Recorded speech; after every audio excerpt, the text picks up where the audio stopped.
Hey, salut! Aujourd'hui, je te présente le projet de Nathalie. Elle souhaitait un sac banane totalement sur mesure dans un cuir de vachette bleu marine assez foncé et un cuir de chèvre argenté un peu texturé. Il a d'abord fallu dessiner le patron en fonction des dimensions souhaitées et de l'aspect esthétique qu'elle voulait. J'ai ensuite découpé les pièces du patron. Je pose ensuite chaque pièce du patron sur le cuir en faisant attention à la logique de montage. J'ajoute ou non des marges de couture en fonction de s'il s'agit d'une couture qui sera retournée ou s'il s'agit d'un bord franc. Je viens dans un premier temps coudre la petite poche qui sera centrale et qui sera fermée par un bouton pression. Je viens continuer la découpe de mes pièces en faisant attention aux petits défauts présents sur la peau.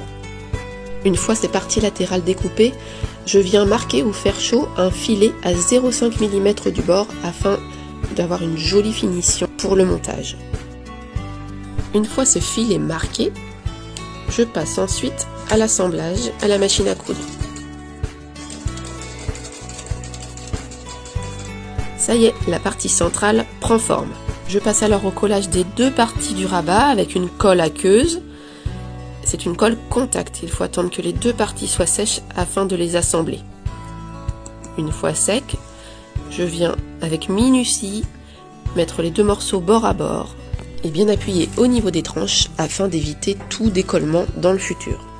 Je viens avec mon lissoir chasser toutes les bulles d'air afin que les deux parties du rabat soient bien collées.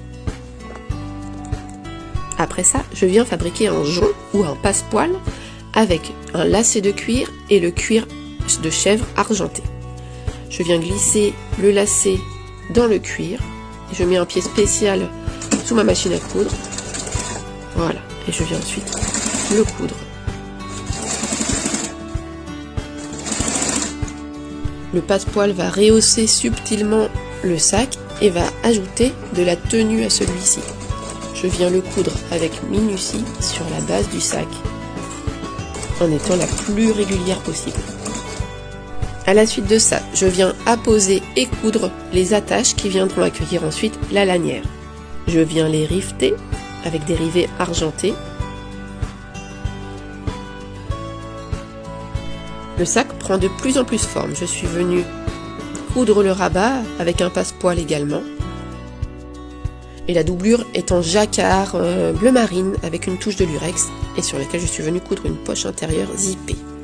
Je procède ensuite à l'assemblage du corps du sac. Yes, on y est presque. Attention, c'est le moment que je préfère. On retourne tout. Et ensuite, je viens marteler les coutures afin que le jonc ressorte bien et que la forme du sac soit mieux définie. Et pour finir, c'est du fignolage. On regarde si toutes les coutures sont bien faites. On passe la sangle. On ajoute des petits détails comme ces pompons en cuir.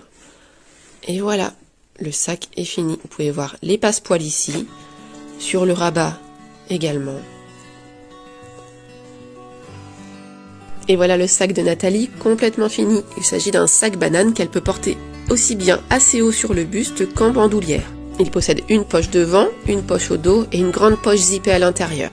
J'espère que cette vidéo dans les coulisses de l'atelier vous a plu. N'hésitez pas à me laisser vos impressions. Ciao ciao!